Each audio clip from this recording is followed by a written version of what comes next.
Hi ಎಲ್ಲರಿಗೂ ನಮಸ್ಕಾರ. ಇವತ್ತಿನ ನನ್ನ ವ್ಲಾಗಲ್ಲಿ ಸಂಡೇ ಸ್ಪೆಷಲ್ ತೋರಿಸ್ತಾ ಇದ್ದೀನಿ. ಏನಂತ ಅಂದರೆ ಸಂಡೇ ನಾನು ಮಟನ್ ಸಾರು ಮತ್ತು ಮಟನ್ನ ಬೇಯಿಸ್ಕೊಬಿಟ್ಟು ಅದರಲ್ಲೇ ಫ್ರೈ ಮಾಡಿದ್ದೆ. ಮಟನ್ದು ತುಂಬ ಚೆನ್ನಾಗಿ ಬಂದಿತ್ತು. ನಿಮ್ಮ ಜೊತೆ ಶೇರ್ ಮಾಡ್ತಿದ್ದೀನಿ.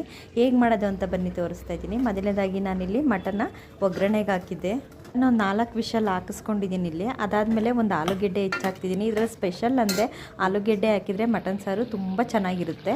ಅದು ಬೇಯಿಸ್ಕೊಂಡಾದ್ಮೇಲೆ ನೋಡಿ ಇಲ್ಲಿ ಒಂದು ಈರುಳ್ಳಿ ಟೊಮೊಟೊ ಒಗ್ಗರಣೆಗೆ ಹಾಕ್ಬಿಟ್ಟು ಇಲ್ಲಿ ಬೆಂದಿರೋ ಮಟನ್ನ ಇನ್ನೊಂದು ಬಾಣಲಿಗೆ ಶಿಫ್ಟ್ ಮಾಡ್ತಾಯಿದ್ದೀನಿ. ನಿಮ್ಗೆ ಎಷ್ಟು ಬೇಕೋ ಅಷ್ಟು ಚಿಲ್ಲಿ ಪೌಡ್ರ್ ಹಾಕ್ಕೊಳ್ಳಿ. ನಾನಿಲ್ಲಿ 1 ಸ್ಪೂನ್ ಚಿಲ್ಲಿ ಪೌಡ್ರ್ ಹಾಕಿದ್ದೀನಿ ಮತ್ತು 1 ಸ್ಪೂನು ಧನಿಯಾ ಪೌಡ್ರ್ ಹಾಕಿದ್ದೀನಿ. ಹಾಫ್ ಮಟನ್ನ ನಾನು ಸಾಂಬಾರು ಮಾಡಲಿಕ್ಕೆ ಇಟ್ಕೊಂಡೆ. ಇನ್ನು ಹಾಫ್ ಮಟನ್ನ ಈ ರೀತಿ ಡ್ರೈ ಫ್ರೈ ಮಾಡ್ತಾಯಿದ್ದೀನಿ. ನಿಜವಾಗ್ಲೂ ಇದು ತುಂಬ ಚೆನ್ನಾಗಿರುತ್ತೆ. ಒಂದು ಸರಿ ಟ್ರೈ ಮಾಡಿ ನೋಡಿ. ಇದಕ್ಕೆ ನಾನು ಏನು ಹಾಕಿಲ್ಲ, ಎಣ್ಣೆ, ಈರುಳ್ಳಿ, ಟೊಮೊಟೊ, ಕರ್ಬೇವಿನ ಸೊಪ್ಪು ಮತ್ತು ಬೇಯಿಸಿರೋ ಮಟನ್ನು, ಅದ್ರ ಜೊತೆಗೆ ಖಾರದ ಪುಡಿ, ಸಾಂಬಾರು ಪುಡಿ ಇಷ್ಟೇ. ಇದು ಕ್ವಿಕ್ಕಾಗಿ ಆಗೋಗುತ್ತೆ. ನೆಕ್ಸ್ಟು ಮಟನ್ ಬೇಯಿಸ್ಕೊಂಡಿದ್ನಲ್ಲ ಅದಕ್ಕೆ ಖಾರ ರುಬ್ಬಾಕ್ತಾಯಿದ್ದೀನಿ. ನೋಡಿ ಆಲೂಗೆಡ್ಡೆ ಹೆಚ್ಚಾಕಿದ್ದೆ. ಆಮೇಲೆ ನೆಕ್ಸ್ಟು ಖಾರ ರುಬ್ಬಿಟ್ಟು ಇದನ್ನು ಇನ್ನೊಂದು 10 ನಿಮಿಷ ಕುದಿಸ್ಬೇಕು. ಮತ್ತು ಒಂದು ಸ್ವಲ್ಪ ಬಿಸಿನೀರು ಹಾಕಿದ್ದೀನಿ. ನಿಮಗೆ ಸಾಂಬಾರು ಕನ್ಸಿಸ್ಟೆನ್ಸಿ ಎಷ್ಟು ಬೇಕೋ ಅಷ್ಟು ಬಿಸಿನೀರು ಹಾಕ್ಬಿಟ್ಟು ಚೆನ್ನಾಗಿ ಕುದಿಯೋಕ್ಕಿಡಬೇಕು. ಇದು ಆಲ್ರೆಡಿ ಬೆಂದಿರೋ ಮಟನ್ನು.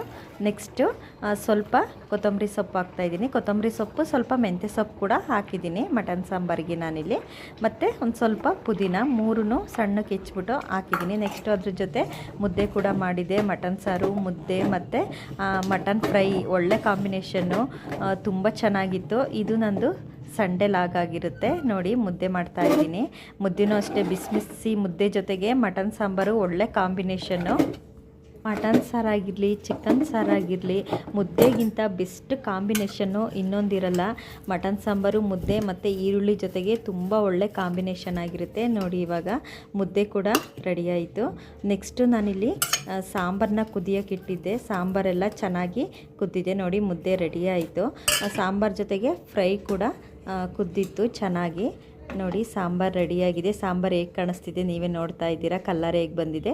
ನೆಕ್ಸ್ಟ್ ನೋಡಿ ಈ ರೀತಿ ನಾನು ಚೆನ್ನಾಗಿ ಆ ಫ್ರೈನ ಕುದಿಸಿದ್ದೆ. ನಮಗೆ ಅದು ಗೊಜ್ಜು ಥರ ಕಾಣ್ತಿತ್ತಲ್ಲ, ಅದನ್ನು ಡ್ರೈ ಆಗೋವರೆಗೂ ಕುದಿಸಿದ್ದೆ. ಡ್ರೈ ಆಗೋವರೆಗೂ ಕುದಿಸಿದ್ರೆ ಅದು ನಮಗೆ ಒಳ್ಳೆ ಟೇಸ್ಟ್ ಕೊಡುತ್ತೆ. ನೋಡಿ ಇವಾಗ ಮಟನ್ ಸಾಂಬಾರು ಜೊತೆಗೆ ಒಂದು ಆಲೂಗೆಡ್ಡೆ ಕೂಡ ಹಾಕಿದ್ದೆ. ಆಲೂಗೆಡ್ಡೆ ಹಾಕಿದರೆ ಮಟನ್ ಸಾಂಬಾರು ಫ್ಲೇವರೇ ಚೇಂಜ್ ಆಗುತ್ತೆ. ಒಂದ್ಸರಿ ಟ್ರೈ ಮಾಡಿ ನೋಡಿ. ನೋಡಿ ಇವಾಗ ನೆಕ್ಸ್ಟ್ ನಾನಿಲ್ಲಿ ಫ್ರೈ ಮಾಡಿರೋ ರೋಸ್ಟ್ ಕೂಡ ಹಾಕ್ತಿದ್ದೀನಿ. ಫ್ರೈ ಅಂತೂ ತುಂಬ ಇಷ್ಟ ಆಯಿತು ನನಗೆ, ತುಂಬ ಚೆನ್ನಾಗಿತ್ತು. ಏನು ಜಾಸ್ತಿ ಇಂಗ್ರೀಡಿಯೆಂಟ್ಸೇ ಉಪಯೋಗಿಸಿಲ್ಲ. ಬರೀ ಈರುಳ್ಳಿ, ಟೊಮೊಟೊ, ಬೇಯಿಸಿರೋ ಮಟನ್ನು ಮತ್ತು ಧನಿಯಾ ಮತ್ತು ಖಾರದ ಪುಡಿ ಇಷ್ಟೇ. ತುಂಬ ಚೆನ್ನಾಗಿತ್ತು. ಹೇಗಿತ್ತು ಅಂತ ಹೇಳ್ಬಿಟ್ಟು ಹೇಳಿ. ನನ್ನ ವೀಡಿಯೋಸ್ ಇಷ್ಟ ಆದರೆ ದಯಮಾಡಿ ನನ್ನ ಚಾನಲ್ನ ಸಬ್ಸ್ಕ್ರೈಬ್ ಮಾಡಿ. Thank you all.